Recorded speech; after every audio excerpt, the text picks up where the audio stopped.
Students, हम electron displacement के method पढ़ रहे थे कि हम इलेक्ट्रॉन्स को कैसे मूव करवा सकते हैं। तो जिसमें हमने इंडक्टिव इफेक्ट, ठीक है, रेजोनेंस पढ़ा था, ठीक है। और आज हम पढ़ेंगे हाइपर कॉन्जुगेशन। क्या पढ़ेंगे? हाइपर कॉन्जुगेशन, ठीक है। हमने इलेक्ट्रोमैग्नेटिक इफेक्ट भी पढ़ा था, ठीक है। हाइपर कॉन्जुगेशन पढ़ेंगे आज, काफी इंपॉर्टेंट है ये भी। स्टेबिलिटी को एक्सप्लेन करेगा ये। किसको एक्सप्लेन करेगा? स्टेबिलिटी को। इसको नो बॉन्ड रेजोनेंस भी बोला जाता है। क्या बोला जाता है? नो बॉन्ड रेजोनेंस या बेकर-नाथन इफेक्ट भी इसको बोला जाता है। क्या बोला जाता है? बेकर-नाथन इफेक्ट, ठीक है। तो क्या है हाइपर कॉन्जुगेशन? अगर हम देखें तो the donation of sigma electrons towards electron deficient carbon to form alkene is called hyper conjugation.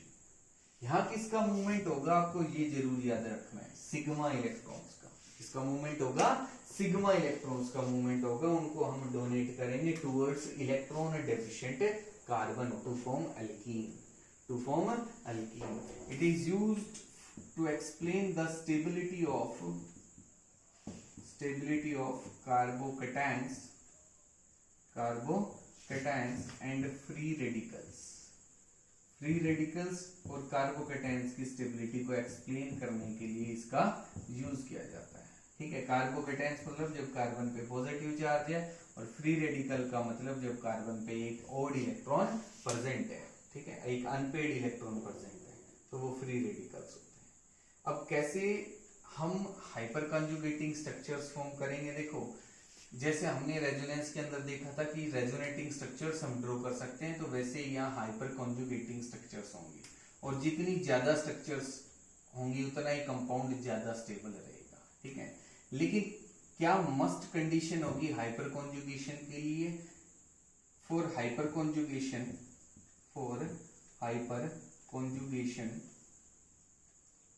there must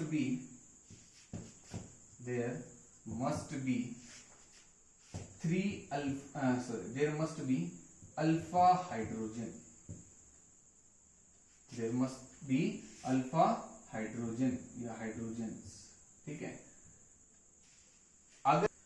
अगर हाइपर कॉन्जुगेशन हमें करवाना है किसी भी सब्सटेंस के अंदर, मॉलिक्यूल के अंदर, या देखना है उसके अंदर होगा नहीं होगा, तो हम उसके अंदर अल्फा हाइड्रोजन्स देखेंगे कि अल्फा हाइड्रोजन प्रेजेंट है या नहीं है। अब ये अल्फा हाइड्रोजन्स क्या होंगी वो भी हम समझेंगे, ठीक है। लेकिन उससे पहले एक लाइन और हम लिखेंगे कि जितनी ज्यादा हमारे पास हाइपर कॉन्जुगेटिंग स्ट्रक्चर्स होंगे उतना ही जो कंपाउंड है वो ज्यादा स्टेबल होगा, ठीक है। Larger the number of resonating structures, hyper conjugating structures,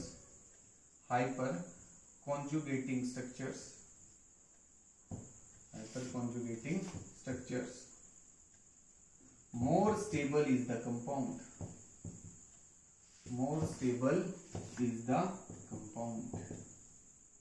उतना ही कंपाउंड जो है वो ज्यादा स्टेबल रहेगा, ठीक है। तो हाइपर कॉन्जुगेटिंग स्ट्रक्चर्स हम कैसे करेंगे, कैसे हाइपर कॉन्जुगेशन को हम शो करेंगे वो देखते हैं।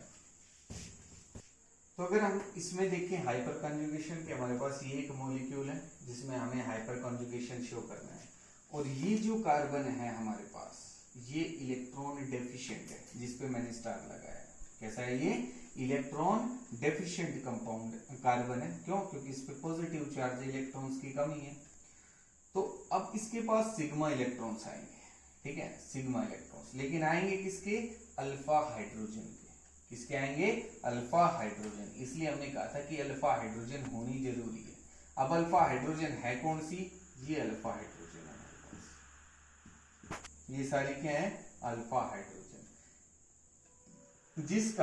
जो कार्बन इलेक्ट्रॉन डेफिशिएंट है, जिसपे पॉजिटिव चार्ज होगा, उससे नेक्स्ट कार्बन देखो, ये जो कार्बन होगा इसको हम अल्फा कार्बन बोलते हैं। क्या बोलते हैं? Alpha carbon. तो अल्फा कार्बन पे जो हाइड्रोजन होंगी वो अल्फा हाइड्रोजन होंगी। अगर मैंने लिख दिया इस तरीके से कि एक कार्बन है जिसपे पॉजिटिव चार्ज है, तो ये अल्फा हाइड्रोजन नहीं है कभी भी। ये अल्फा हाइड्रोजन्स नहीं है। क्यों? क्योंकि अल्फा कार्बन ही नहीं है। ठीक है, तो ये अल्फा हाइड्रोजन्स नहीं है। अगर मैंने इस तरीके से एक स्ट्रक्चर शो की CH3 CH3 CH3 और इस कार्बन पे पॉजिटिव चार्ज है, तो इस कार्बन पे अब भी कोई अल्फा हाइड्रोजन नहीं है।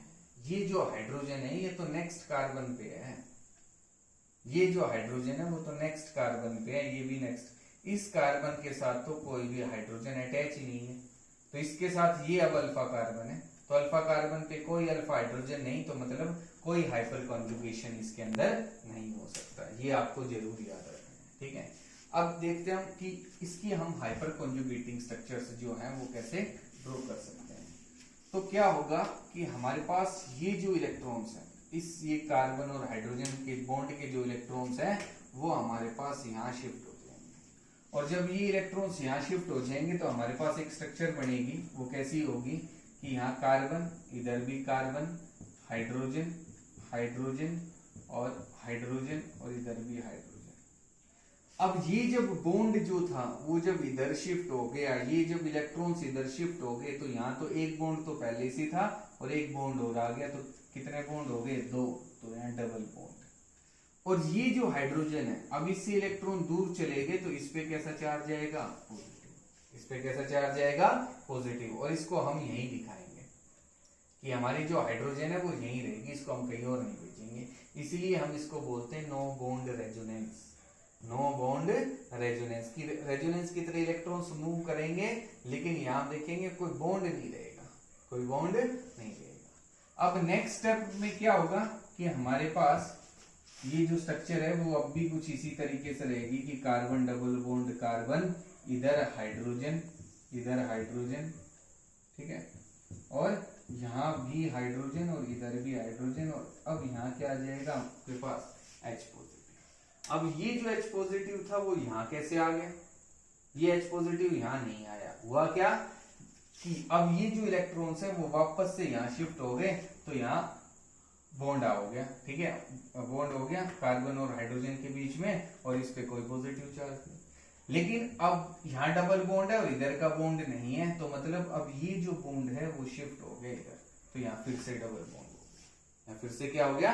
Double bond. मेरे कहने का मतलब ये है कि ये जो मूवमेंट है कि पहले जब इलेक्ट्रॉन्स शिफ्ट होकर इधर आ गए थे तो यहाँ कोई बॉन्ड नहीं था, ये फिर से इधर जाएंगे और अब इस हाइड्रोजन के जो इलेक्ट्रॉन्स है वो यहाँ जाएंगे, और नेक्स्ट स्टेप में फिर से ऐसा ही होगा कि आपके पास क्या रहेगा? कार्बन डबल बॉन्ड कार्बन, इधर हाइड्रोजन और यहाँ हाइड्रोजन 3। ठीक है, और अब इधर क्या आएगा आपके पास? H positive. इधर क्या आएगा? अब H पॉजिटिव। अब इस कार्बन और हाइड्रोजन बॉन्ड के जो इलेक्ट्रॉन्स हैं वो इधर शिफ्ट हो जाएंगे, तो यहाँ फिर से डबल बॉन्ड, और इनके बीच में यहाँ कोई बॉन्ड नहीं रहेगा। तो हम देख रहे हैं इसकी कितनी हाइपर कॉन्जुगेटिंग स्ट्रक्चर्स हैं? 3। कितनी है? 3 हाइपर कॉन्जुगेटिंग स्ट्रक्चर्स हैं, और क्योंकि 3 अल्फा हाइड्रोजन थे। कितने हाइड्रोजन थे? 3 अल्फा हाइड्रोजन। अब देखो ये स्टेबिलिटी को इंक्रीज कैसे कर रहा है? हम कह रहे थे कि स्टेबिलिटी के लिए एक्सप्लेन करेंगे। तो देखो क्या हो रहा है कि जब ये इलेक्ट्रॉन्स यहाँ शिफ्ट हो रहे हैं तो कार्बन का जो पॉजिटिव चार्ज है वो कहाँ जा रहा है? एक बार इस हाइड्रोजन पे, फिर इस हाइड्रोजन पे, फिर इस हाइड्रोजन पे। तो जब ये पॉजिटिव चार्ज मूव करेगा तो कोई भी जो अटैकिंग न्यूक्लियोफाइल है, ठीक है, जिसपे नेगेटिव चार्ज होगा, अटैक कौन करेगा? जिसपे नेगेटिव चार्ज होगा वही तो पॉजिटिव चार्ज की तरफ आएगा। तो अब ये पॉजिटिव, ये जो नेगेटिव चार्ज स्पीशीज है ए नेगेटिव, अब ये यहाँ अटैक करना इसके लिए आसान नहीं होगा। क्यों? क्योंकि इसका जो पॉजिटिव चार्ज है वो फिक्स नहीं है। अब ये तो पॉजिटिव चार्ज के पास जाएगा, यहाँ आएगा तो ये देखेगा कि ये जो पॉजिटिव चार्ज था वो तो हाइड्रोजन पे चला गया। जब हाइड्रोजन के पास पहुंचेगा इतने नेक्स्ट हाइड्रोजन पे चला जाएगा पॉजिटिव चार्ज, और ये मूव करता रहेगा। तो इसके लिए आसान नहीं होगा, और इस कंपाउंड की जो स्टेबिलिटी है वो क्या हो जाएगी? इंक्रीज हो जाएगी। क्या हो जाएगी? इंक्रीज हो जाएगी। एक और हम एग्जांपल देखते हैं।